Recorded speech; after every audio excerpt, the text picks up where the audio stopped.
तक आए हो तो रुकना, बहुत इंपॉर्टेंट टॉपिक मैं कवर करवा दूंगा। बहुत कम समय लूंगा, बहुत ज़्यादा बकवास करने की कोई ज़रूरत नहीं है। ध्यान से देखना, ये जो टॉपिक है, अंतर्राष्ट्रीय सूचकांक एवं रिपोर्ट, बीपीएससी ने इस टॉपिक से हर एक एग्जाम में काफ़ी सारे क्वेश्चन पूछे हैं। तो चलो शुरू करते हैं। हमारे पास पहला क्वेश्चन है। पहला क्वेश्चन नहीं है, क्वेश्चन तो मैं लूंगा ही नहीं, बल्कि मैं इस पूरे टॉपिक को एकदम से कवर कर देता हूँ। तो पहली चीज है कि वैश्विक पवन ऊर्जा रिपोर्ट में भारत की स्थिति क्या है। भारत अपना थर्ड रैंक पे है, फर्स्ट रैंक चीन का है। बस यही चीजें हमें ध्यान में रखनी है। इस चीज के लिए ये जारीकर्ता कौन है इम्पोर्टेंट नहीं है, इसे मैं छोड़ दूंगा। जहां पर मैं मार्क करूंगा वो चीज तुम देखना, एग्जाम में तुम्हें एकदम से काम आएंगी। Global fire power index. अब देखो, ग्लोबल फायर पावर इंडेक्स में हमारा रैंक कितना है, 4 है। और एक नंबर पे कौन है, यूएसए है। दूसरे पे रसिया है, तीसरे पे चाइना है और चौथे पे हम है।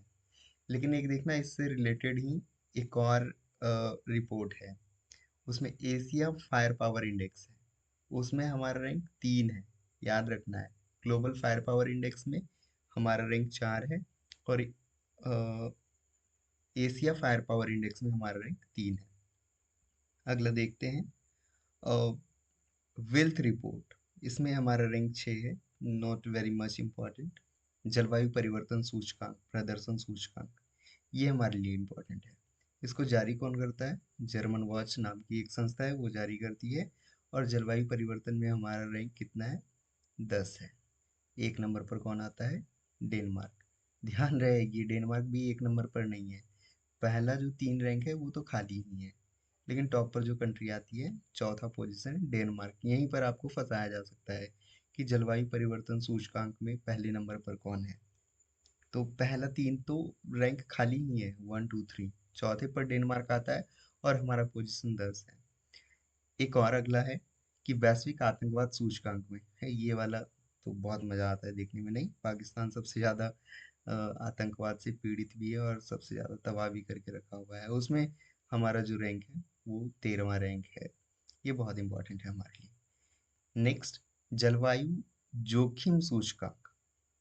ठीक है, वैश्विक जलवायु जोखिम सूचकांक, इसमें हमारा रैंक है 15। अभी यहाँ पे जलवायु से रिलेटेड एक और चीज हमने देखी थी ना, कि जलवायु परिवर्तन प्रदर्शन सूचकांक में हमारा 10वां रैंक है।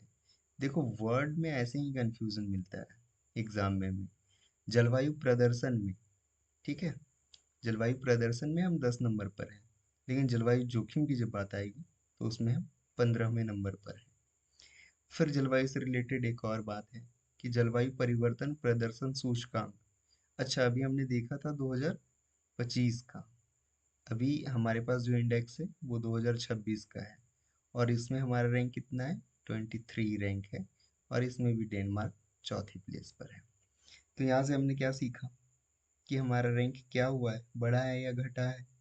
हम 10 पर थे, 23 पर आ गए हैं। ईयर भी याद कर लेना, इम्पॉर्टेंट रहेगा। याद तो नहीं करना है, बस ध्यान में रखना है। ओके, नेक्स्ट बढ़ते हैं। 18वां वैश्विक नवाचार सूचकांक। नवाचार सूचकांक इसको जारी कौन करता है, वीपो बोलते हैं ना, वैश्विक बौद्धिक संपदा संगठन। इसमें हमारी रैंक है 38, और एक नंबर पर है स्विट्जरलैंड। बहुत बहुत बहुत ज़्यादा इंपॉर्टेंट है। अगला है कि यात्रा और पर्यटन विकास सूचकांक, इसको जारी कौन करता है, यात्रा से रिलेटेड चीज़ें हैं, इसको जारी कौन करता है, economic forum, world economic forum.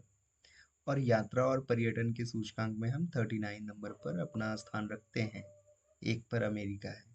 वैश्विक लैंगिक सूचकांक, इसको जारी कौन करता है, ये बहुत इंपॉर्टेंट है।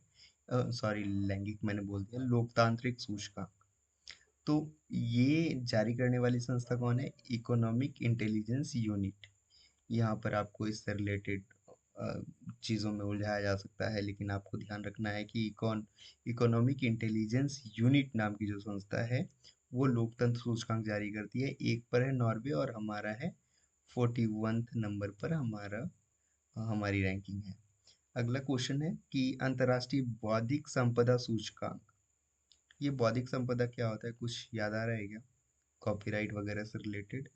ठीक है, बौद्धिक संपदा सूचकांक में हमारी रैंकिंग है 43, एक पर इसमें अमेरिका है।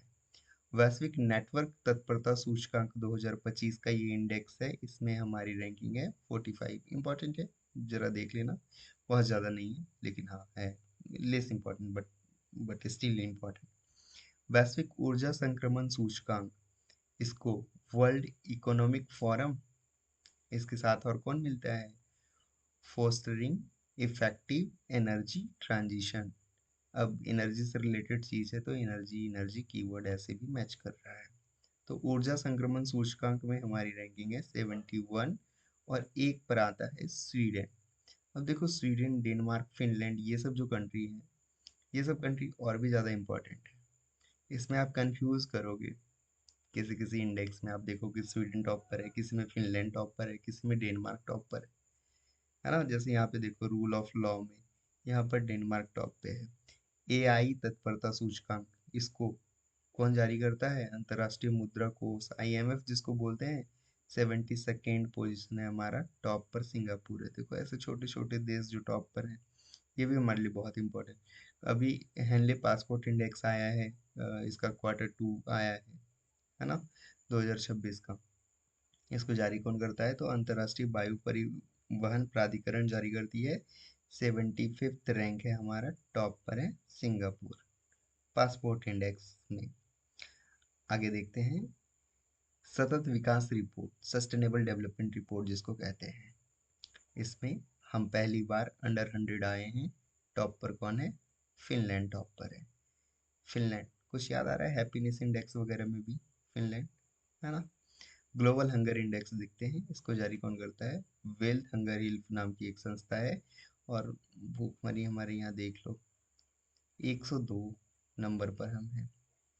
वैश्विक शांति सूचकांक, global peace index, institute for economics and peace इसको जारी करती है, और शांति सूचकांक में हम 115वें नंबर पर हैं। अब यहाँ पे देखो, वर्ल्ड हैप्पीनेस रिपोर्ट ये 2026 का है, ठीक है।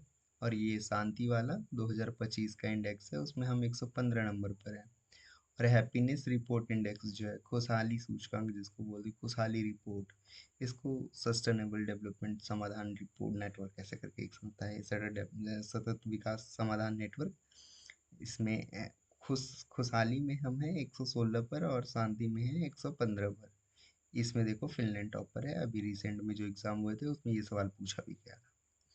अगला जो इंडेक्स है वो है आर्थिक स्वतंत्रता सूचकांक, इसमें हम 128वें नंबर पर हैं, सिंगापुर इसमें टॉप पर है। मानव विकास सूचकांक रिपोर्ट, very very very important index, मानव विकास स्वतंत्रता सूचकांक जारी करती है यूएनडीपी, और इसमें हमारी रैंकिंग है 130, टॉप पर है आइसलैंड। याद कर लेना इसको, ये सवाल पूछे जाएंगे एग्जाम में। फिर अगला है ग्लोबल जेंडर गैप, इसको जारी कौन करती है, विश्व आर्थिक मंच, वर्ल्ड इकोनॉमिक फोरम। और जेंडर के मामले में 131 प्लेस पर है, और इसमें भी आइसलैंड टॉप पर है। फिर है press freedom index, reporters without borders इसको जारी करती है, और इसके बारे में क्या ही कहना, 157 नंबर पर हम हैं, और नॉर्वे इसमें टॉप पर है। तो ये टॉपिक तुम्हारा कवर हो जा रहा है। 8 मिनट 9 मिनट का मैंने समय लिया, इसको एक दो बार देख लेना, रिवाइज कर लेना, जो चीज़ें इंपॉर्टेंट बताई है वो देख लेना। बहुत बहुत बहुत ज़्यादा इंपॉर्टेंट था। आगामी एग्जाम में यहाँ से सवाल बिल्कुल देखने के लिए मिलेंगे। खास करके इधर जो टॉप कंट्री हैं, छोटे छोटे देश हैं, फिनलैंड, डेनमार्क, स्वीडन, ये बहुत इंपॉर्टेंट है। तुम्हारी नज़र नहीं जाएगी लेकिन मैं बता रहा हूँ, ये बहुत इंपॉर्टेंट है, एग्जाम में सवाल देखने के लिए मिल जाता है। मिलते हैं फिर अपने नए वीडियो में, तब तक के लिए आप इसको रिवाइज कीजिए।